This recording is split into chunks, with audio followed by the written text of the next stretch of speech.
স্বাৰ্থপৰ মানুহে ভালকৈ জানে কেতিয়া আপোনাক ব্যৱহাৰ কৰিব লাগে আৰু কেতিয়া আওকাণ কৰিব লাগে। মানুহেই একমাত্ৰ প্ৰাণী যি কেতিয়াও সন্তুষ্ট নহয়, যিমান যি কৰিলেও বদনাম গাবই আপোনাৰ।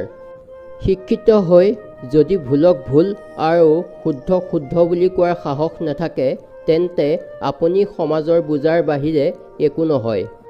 মূৰ্খ লোকৰ কাৰণে সমাজ নষ্ট নহয়, সমাজ নষ্ট হয় শিক্ষিত লোকৰ মূৰ্খ স্বভাৱৰ কাৰণে। মানুহৰ শৰীৰটো ধুনীয়া হওক বা নহওক, কিন্তু শব্দ অতিকৈ ধুনীয়া হোৱা আৱশ্যক।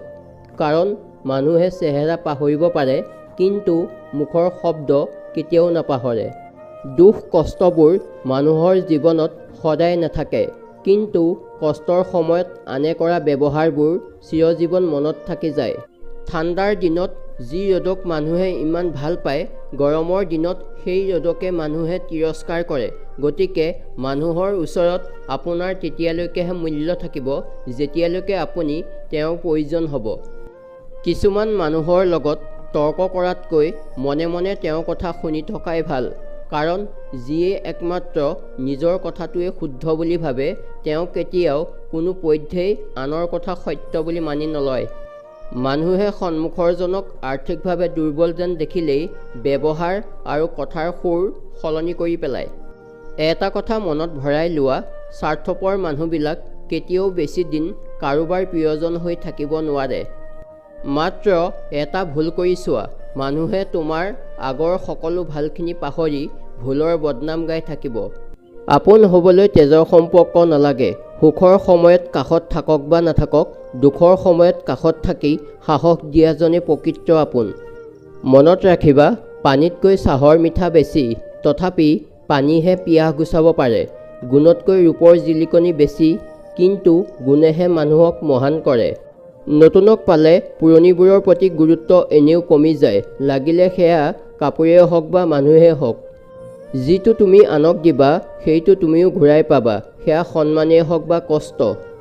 জীৱনে এটা কথা বৰ স্পষ্টকৈ শিকালে যে কাৰোবাক বেছি গুৰুত্ব দিব গ'লে শেষত নিজেই গুৰুত্বহীন হ'ব লগা হয়। পৃথিৱীৰ সস্তীয়া বস্তুবোৰৰ ভিতৰত এটা হৈছে উপদেশ। এজনৰ পৰা বিচাৰিলে হাজাৰজনে আহি দি থৈ যাবহি। আনহাতে আটাইতকৈ মূল্যৱান বস্তু হৈছে সহায়। হাজাৰজনৰ ওচৰত বিচাৰি গ'লে এজনহে আগবাঢ়ি আহিব আপোনাক সহায় কৰিবলৈ। টকা থাকিলে ভালপোৱা, বন্ধুত্ব, আপোনজন, প্ৰিয়জন সকলোৱে তোমাৰ খবৰ ল'ব। টকা নাথাকিলে খবৰ লোৱাটো দূৰৰ কথা, কোনোবাই চিনিও চিনি নোপোৱাৰ ভাও ধৰিব। যাৰ বেছি টকা আছে, তেওঁ কৰা ভুলবোৰ কাৰো চকুত নপৰে, বৰঞ্চ আদৰ সাদৰ কৰি বুকুত ঠাই দিব। কিন্তু যিজনে সীমিত উপাৰ্জন কৰি সাধাৰণভাৱে চলি আছে, তেওঁ সত্য শুদ্ধ হ'লেও এলাগী হৈ ৰ'ব। পিতৃৰ ভৰিত পিন্ধা জোতাযোৰ যদি চিঙা হয়, তেন্তে পুত্ৰই পিন্ধা সেই দামী কাপোৰৰ কোনো মূল্য নাই। আৰু মাতৃৰ লগত যদি বেয়া ব্যৱহাৰ কৰে, মন্দিৰত গৈ দেৱীক পূজা কৰা কোনো অৰ্থ নাই। সময়ৰ লগত সকলো সলনি হয়, আপোনবোৰ পৰ হয়, চিনাকিবোৰ অচিনাকি হয়, মৰমবোৰো অভিনয় হয়। একেদৰে থাকে কেৱল এৰি অহা স্মৃতিবোৰ, যাক হাজাৰ বিচাৰিলেও আমি ঘূৰাই আনিব নোৱাৰোঁ।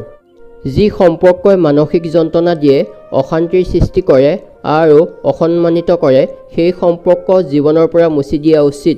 সেয়া বন্ধু হওক, আত্মীয় হওক, নাইবা কোনোবা আপোন মানুহ হওক। ভোক শেষ হোৱাৰ পিছত যেনেকৈ ভাতৰ সোৱাদ নলগা হয়, ঠিক তেনেদৰে স্বাৰ্থ আদায় হোৱাৰ পিছত মানুহে আপোনাক ভাল নোপোৱা হৈ যায়। কাৰো ওপৰত প্ৰয়োজনতকৈ বেছি নিৰ্ভৰ নকৰিব। নতুন চিনাকি পালে প্ৰায় সকলো মানুহেই সলনি হৈ যায়। উপযাচি কেতিয়াও কাৰো আপোন হ'ব চেষ্টা নকৰিব, নহ'লে কোনোবাই আপোনাক বহুত বেয়া পাব। যি আপোনাৰ কপালত নাই, তেওঁক কেতিয়াও জোৰ কৰি আনিব নোৱাৰে।